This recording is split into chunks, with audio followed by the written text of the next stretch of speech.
My name is Kyle Olson. I recently finished my PhD in anthropology at the University of Pennsylvania. I wrote a dissertation about the relationship between trade, exchange, and interaction and political geography in Bronze Age Iran, primarily focused on the third millennium BC and settlement patterns, ceramics, metals, and generally just concerned with the question of the relationship between the Iranian plateau, Central Asia, Mesopotamia, the Indus, the Persian Gulf, trying to understand the sort of what I like to call the first episode of globalization in world history. So Wow, that's sounds like quite a vast topic, really interesting as well. vast indeed. Congratulations. Yeah, thank you. Congratulations on finishing a PhD. That's amazing work.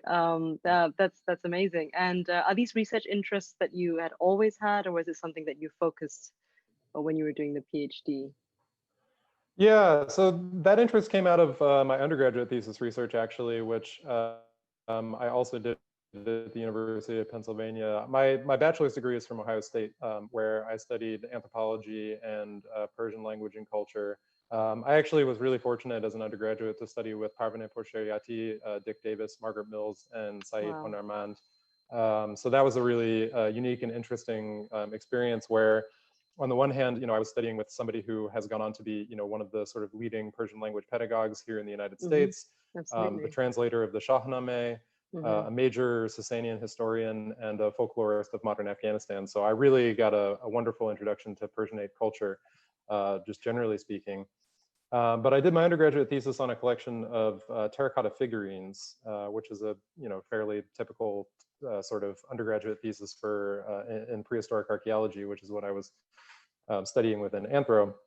Mm. And so I came to the Penn Museum and worked on these figurines, and the collection wasn't super large or comprehensive, so I really had to kind of stretch myself to say something terribly interesting about it beyond just a sort of like, straight up description of the objects themselves.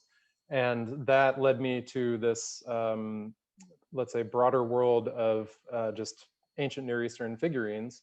Mm. And what I discovered was that during a very specific period in time, that is like and I make a lot of use out of this sort of parallelism, but in the 21st century BCE, so we're in the 21st century CE now, right? So Wow. you can kind of flip it. Anyway, there was this incredible convergence everywhere from Anatolia, Syria, Egypt, Iran, Central Asia, India, in various figurine iconography, the use of figurines. And so that got me interested in these questions of broad cultural, intercultural interaction over these, vast geographic distances, and, trying to understand is like, all right, what were the social, political, and economic Mm. mechanisms that made it possible for all of these iconographic styles to be shared over such a vast territory at this specific moment in time.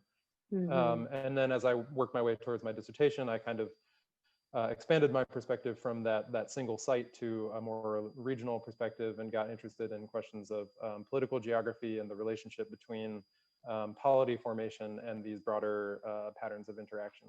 So Incredible. yeah, Wow. a fairly standard trajectory in archaeology. You start out working with one tiny little collection, and then you just kind of keep building to these bigger Mm. and bigger pictures. So That's it seems like the other way around for history, where we go from broad and go to something quite focused. But that's incredible. May I ask how the research journey was? Did you use archives? Did you use mhm. material? What were your sources? Yeah, so for the dissertation, that was actually one of the real big takeaways for me from the dissertation, was the sort of empirics and the methodological component of it.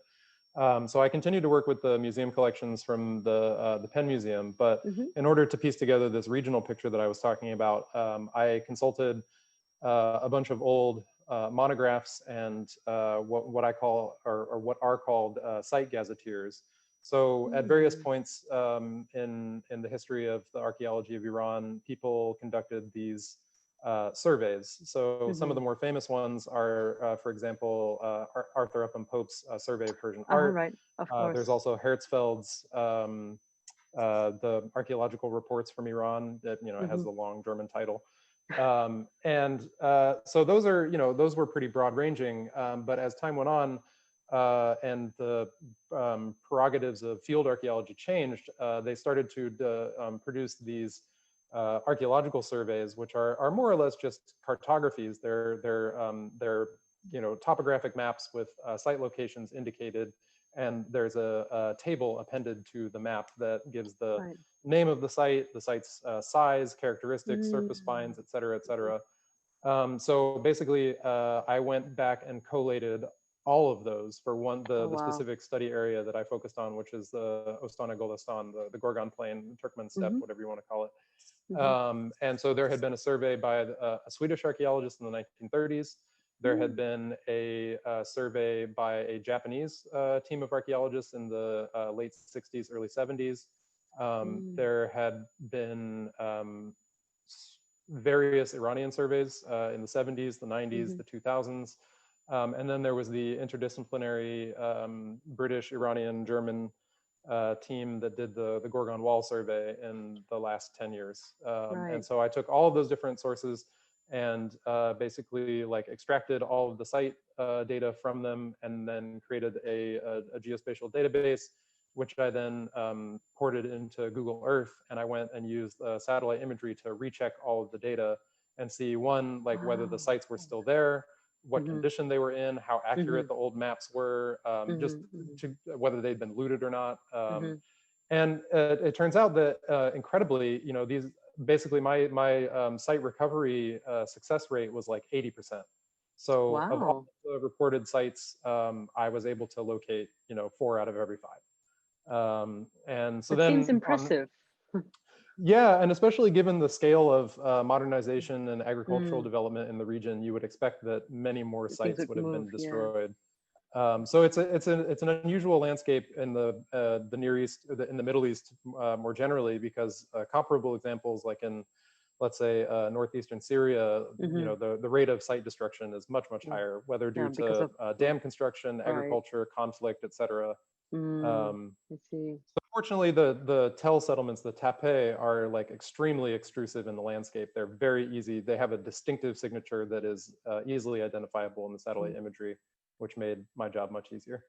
Oh, that's that's Yeah. great. But that's incredible. Quite a lot of, it sounds like a lot of painstaking work as well to go Yeah, through it all of took that. 2.5 years of doing it for multiple hours a day to put Wow. the whole thing together. Yeah. Incredible. So That's incredible. And have your research interests evolved over the course of your work? yeah, absolutely. So I would say the main thing that has happened is that at the same time, so as part of all of that work of collating these different sources from different decades and different languages, and formatted in different ways and presented in different ways, I started to get interested in the sort of like the social organization of archaeological knowledge production, Mm. and how and why it was the case that archaeologists chose to work in certain places and do Hmm. work in certain ways. And so that led me to be much more interested in the sort of the relationship between archaeological field research and broader sociopolitical currents. And also, it directly emerged out of my archival encounters. So in order to make sense of some of these surveys that I had been working with, there were large archives of correspondence, of field Hmm. notes, of ephemera, et cetera, just Hmm. sitting in boxes more or less Mm. untouched ever since they were accessioned into these various repositories. Hmm. And it turned out that especially in the case of the Penn Museum, these letters Mm. were fascinating. I mean, they Of course. so I have an article or a chapter coming out in an edited volume about U.S.-Iranian cultural relations that's edited by Matthew Shannon, that Oh, tells the great. story of how I discovered in this archive the backstory to how the Iranian Antiquities Bill of 1930 was actually shepherded through the legal process by this person who had done the excavation, actually. Wow. So that's a really long and complicated story, but Mm. basically what I came to understand is that Western archaeologists, particularly from France, Germany, the United States, had a really important role in getting the discipline of archaeology as such started in Iran. Mm. I see. But that the historical relationship became very, very complicated. And yeah, I'm just like, so I'm Yeah, kind of at the beginning of embarking on a new project that's about the social and political history of archaeology in Iran, that's very focusing mostly on exciting. the American-Iranian encounter, but sort of expansive. That's very exciting, because I think that there's a huge aspect to the political relationship between those countries and Iran. So I Yep. think that's going to be an important piece of the puzzle. And what have been your main surprises or challenges studying Iran, ancient Iran, and as well as modern Iran, now that you're looking at archaeologists? Sure. Well, I would say my main challenge has been the question of access. And access actually has turned out to be a pretty theoretically important issue in this this broader social political history of archaeology that I'm trying to tell. And that is that so I was able to go to Iran twice during graduate school. The first time in 2013, and the second time in 2015. Oh, great. And so there's a lot of different stories that I could tell about that. One important point, though, is that both in 2013 and 2015, my visits coincided with important geopolitical events. In the case of 2013, I was literally in the special interests section of the Pakistani embassy getting my visa paperwork processed when the historic phone call between Obama and Rouhani happened. Oh, wow. And then the second time that I was in Iran was on Adoption Day. So when the nuclear deal actually became signed into international law.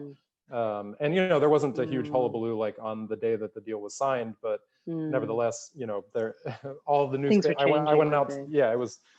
Yeah, things were really changing. But then I came back and tried to write field grants and all of this, but because of the maximum pressure campaign on the part of the Trump administration, I haven't been able to go back to Iran.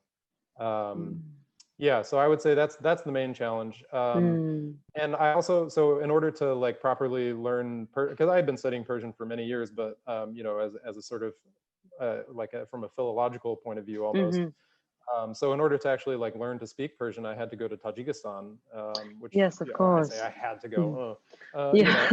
Yes, no, but a lot of people had. Yeah, that's the main option for them is Tajikistan, and the easiest compared to say Iran. Yeah, of course. Yeah. Yeah, well, and it just like compared to the security situation in Afghanistan as well. Yeah, so I would say like access is really the biggest challenge. And then also, just from like a scholarly standpoint, like I exist in this weird disciplinary space where my work doesn't really make sense to anybody. So it sounds like you're making a lot of sense. So yeah, well, that's the thing is when I talk to people of my own generation and people coming up and people who are plugged into what's happening in scholarship more broadly. Yeah, it's like, oh, okay, that I see how this works, but there's a sort of on another level, people expect a certain level of disciplinarity. And my project, my interests, my projects, everything that I've worked on has never fit quite neatly into any one particular disciplinary box. So like the question that makes the best kind of research, though, when it's multidisciplinary. Yeah. Yeah, but the trouble is that sometimes like I don't have so much of a canon that I can actually draw on to find these points of articulation with other people's projects so easily. No, and that's I can imagine. But and I suppose that kind of leads me to my last question is whether you're thinking of staying on in academia, or would you go beyond and bring your research to a different field? Yeah, I mean, this has been, I would say, one of the main questions that I've been thinking about for the last 6 months since I finished my PhD. I certainly would like to. I mean, I really, I can't imagine writing a monograph about my dissertation. However, I would very much like to write a book about my second project. And the question for me is whether or not that's going to happen in or outside of academia. I'm pretty close here in Philadelphia with John Khazvinian. Oh, yes, yes. His book just came out as well, US and Iran. Yeah, exactly. And so, that book was commissioned and written for a non-academic press. That's right, yeah. And, I mean, basically, I take from his example that it is entirely possible to continue this kind of work without an academic, or without a permanent academic position anyway.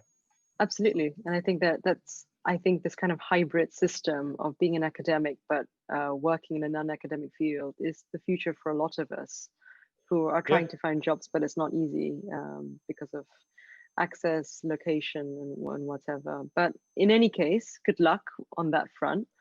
Your research is super interesting, so I'm sure you'll find a home somewhere very soon. Oh, fingers crossed. Yeah. Thank you again, Kyle. Yeah, thank you.